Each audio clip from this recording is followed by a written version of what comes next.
Namaste to all. This is Pradeep from Vinyasa Yoga Ashram, and in this video we shall talk about Adho Mukha Shvanasana, downward facing dog posture. And today you will have an idea that why people have their different ways to teach others, because sometimes we see somebody performing a position or training somebody in a different way, and sometimes we make our own conclusions that this is right or this is wrong.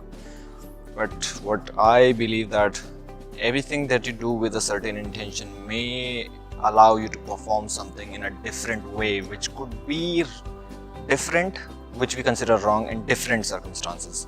So for an example, some people perform downward facing dog to stretch their back of the thighs because that's what they think.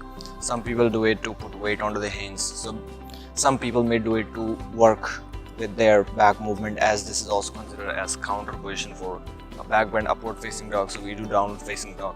So having different intention could make you change your action and will allow you to perform this position in a different way. Let me guide you some methods that what are the ways that can help you change your experience just by shifting a movement from one part to the other.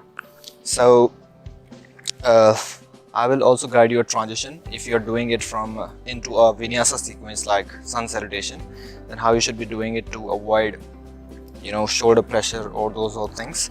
So let's say you have started from the position upward facing dog. So what I would recommend is, instead of lifting your hip first, I say bring your chin down, take your ribs in. So imagine I'm not pushing my shoulders, rather trying to perform this action from the chest, which allows my shoulder to really feel very strong to push myself up. If you take a look at this one more time. So I'm going to bring my chin down, take my ribs in, take my navel in, then lift my hip, flipping the toes and trying to maintain that cat position and shift my gaze towards the navel. Now this transition really allows you to put weight onto the hands and keep your shoulders very safe and much more stable. But of course this transition may require a lot of strength. If you're a beginner, I can also suggest you that when you're in upward facing dog, what you do is you bring your knees down. Again, try to perform cat position first.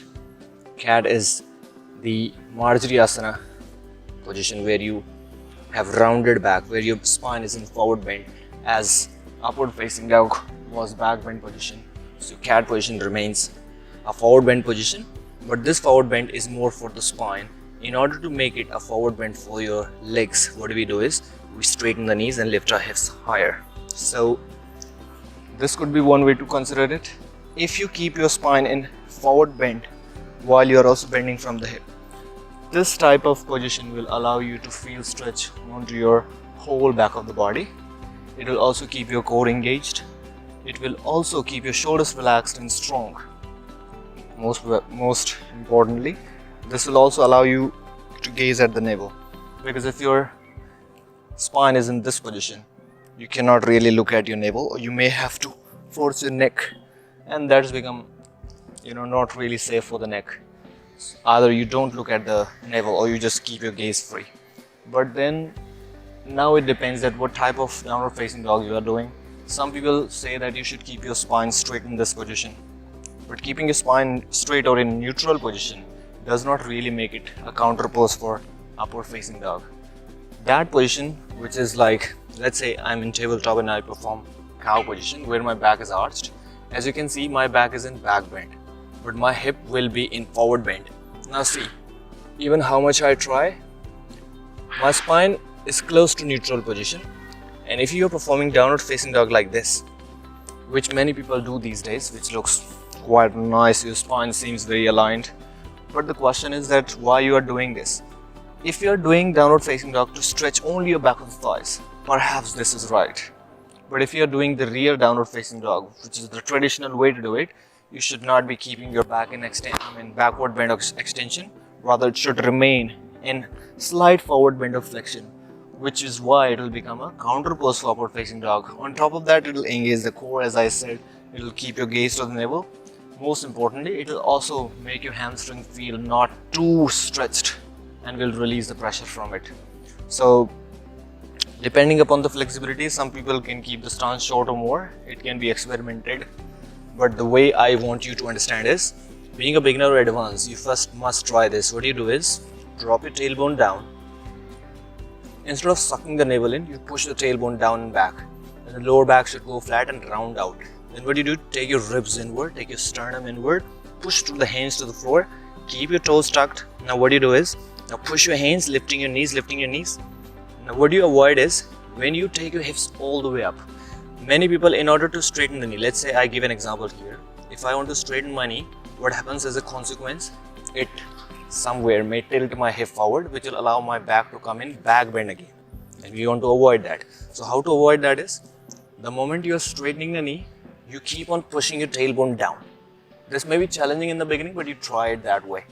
You'll also gain strength in this way. So when you're straightening the knee, keep on tucking your tailbone back. You see, my back is not in back bend, rather forward bend. So I want to maintain that. When I have come in tabletop, lifting my knees, I should avoid that back bend from the spine, rather keep my spine in forward bend. And then finally, keep the gaze to the navel. Then from here, maybe the transition for you to jump forward. How to jump forward? Take your ribs in, take your sternum in, keep the body weight onto the hands, bend the knees, throw your legs up, and come into forward fold. So this may help you understand this posture. Considering the situation and intentions you have, this may make you do this posture differently in different circumstances, rather having the same method in your mind, which does not work for everybody, and people will be like, which is right, which is wrong.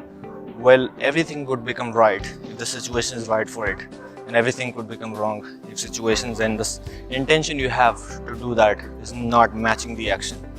So I believe you got an idea how this posture could be experienced in different ways. Namaste.